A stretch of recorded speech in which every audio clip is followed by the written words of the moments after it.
But all my friends say that God is not real. Bro, but what's the proof that God exists? Honestly, I don't know. I'm not sure anymore. I think I'm slowly turning into an atheist. I have been having a lot of such conversations lately with family, with friends, and with my children about God, about belief, and whether all of this still makes sense. And honestly, I do not think these are bad questions.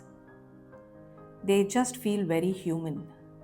There is a moment in Bhagavad Gita that I keep coming back to. Arjuna asks Krishna a very simple question. He asks, Krishna, what is your greatest glory? Not your powers, not your miracles, not your cosmic form, but your greatest glory. And what Krishna says next is not what most of us would expect.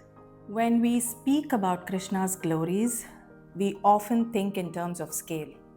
Something vast, something beyond us, and something that we look up to.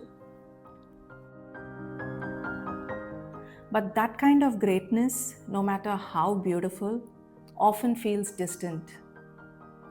It does not tell us what to do when life is ordinary, when things are messy, or when life asks or expects something of us. So when Arjuna asks Krishna, what is your greatest glory? Krishna's answer will surprise us. Krishna says, you are my glory. You are my greatest glory. Because I am available to the world as you.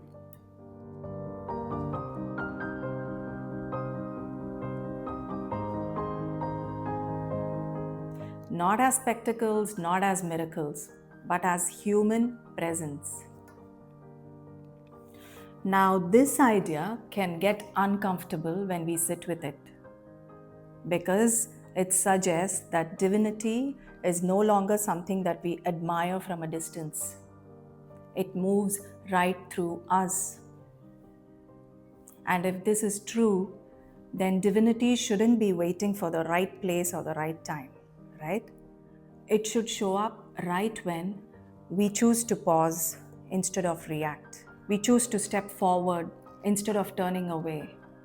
We choose presence over indifference. Not because we are special or something, but just because we are available.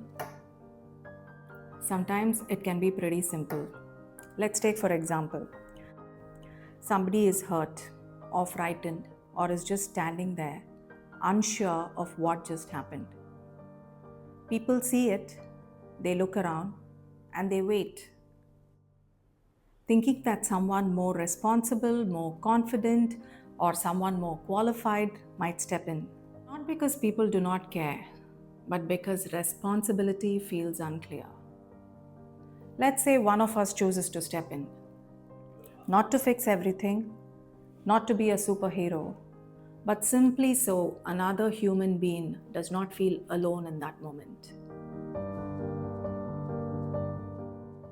Now, we may not call this God, but that very presence, that willingness to show up, that is what the Gita is pointing towards.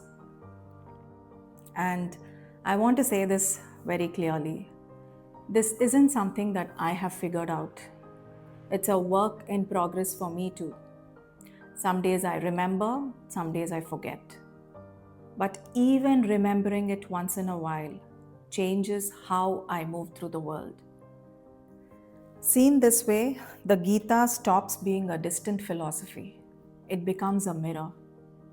It does not ask us to believe in anything that we do not know. It simply invites us to notice. What is moving through me right now?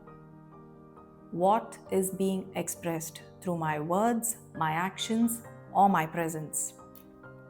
And this question does not demand an answer. It only asks for awareness. So maybe, the real question isn't where is God, but something much quieter. What is being expressed through me today? And I find myself returning to this thought quite often, not as a conclusion, but as a gentle inner check.